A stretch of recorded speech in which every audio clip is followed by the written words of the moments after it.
You want, when you do your 2-for-1s, when you're getting rid of one stud player, especially if it's a first-round player, even if he's struggling, your whole goal should be to get 2 players that in their own right could outscore the player you're giving up. You don't sell them low if you own them. Top 5 running backs. You're watching the Fantasy Football Show.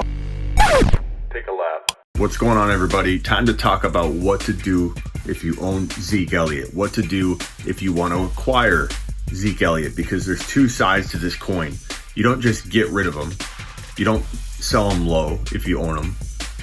But you entertain offers from sharks out there that think he's going to come roaring back and they want to take advantage of you. You can let them think that they're taking advantage of you if you're buying low and selling as high as you can. Okay, so let's say you own Zeke and you want to trade him away. So we're going to put Zeke up on the board here. You can either trade Zeke away and get 2 players back, or you can trade Zeke and 1 player away to get a player that's comparable to Zeke, like, beginning of the year. What players can you get that are comparable 1-for-1? And you're not going to land the player 1-for-1, but we're going to put the player we'd rather have. If you could swap him out for a comparable player, would it be Cook? Would it be Clyde Edwards-Helaire? Whoever it may be, let's write Cook in here for now. You're not going to be able to do this 1-for-1 right now because people are panicked about Zeke, and they're going to look at this and go, okay, too much risk here. I like Cook. You got to make it a little bit more confusing for him. You got to make him more emotional about 2 different players so that you're diluting the risk and the worry that goes along with Zeke, because you got another player that sparks some emotion in them. You might have to take a little baby step backwards, and that means giving up a Robbie Anderson, giving up a Deontay. So if it's Deontay or it's Robbie Anderson, whoever it may be, this player could spark some emotion.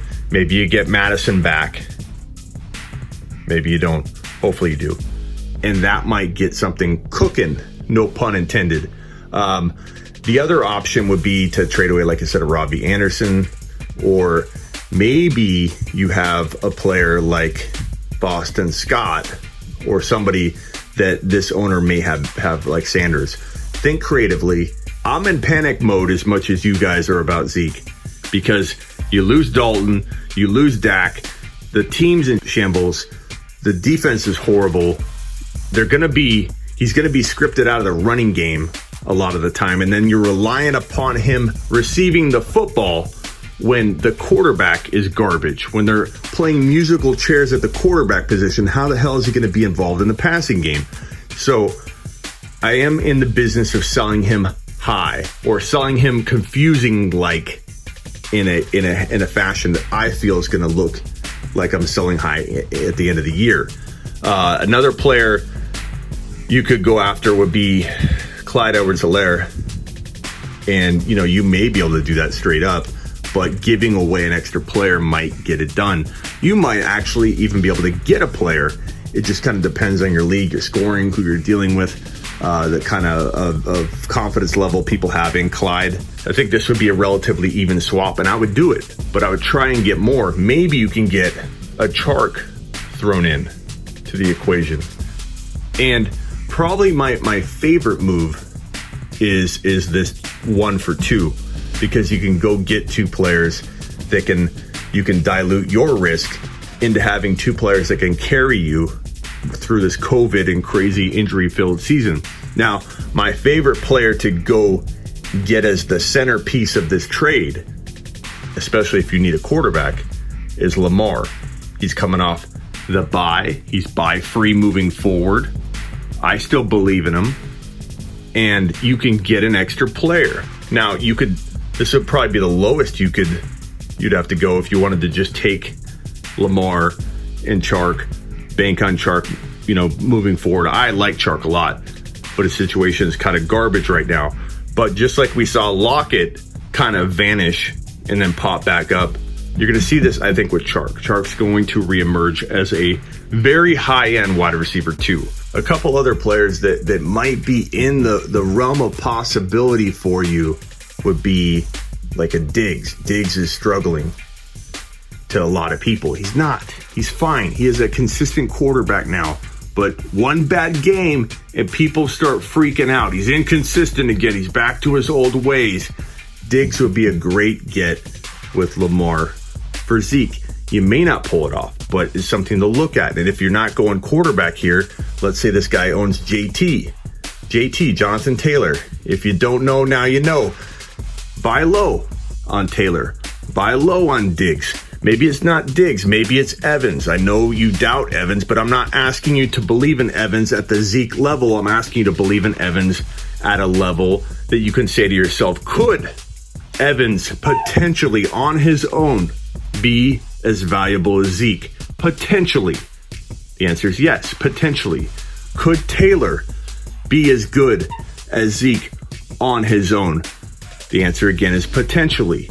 You want, when you do your 2-for-1s, when you're getting rid of one stud player, especially if it's a first-round player, even if he's struggling, your whole goal should be to get 2 players that in their own right could outscore the player you're giving up.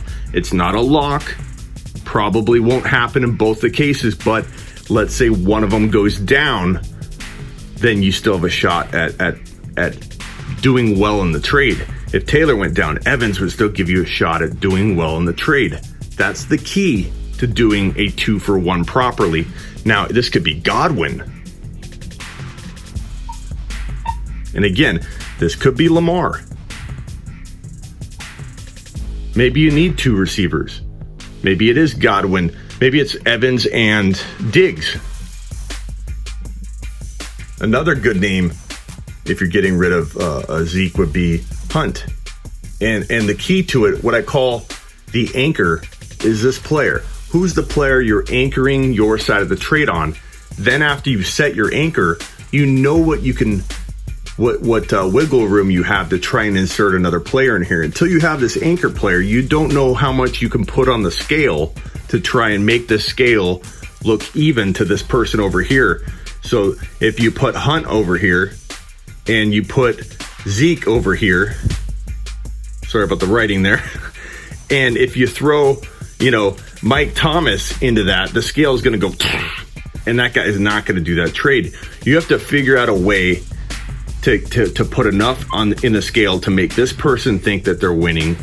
Put Hunt on this side. You have plenty of room to put more pieces in there, and maybe you do get a Diggs and Hunt for Zeke. Maybe you do get a Diggs and Evans, who everybody, I see people are asking me in the comments, should you bench Evans? Not should I trade him, should I bench him?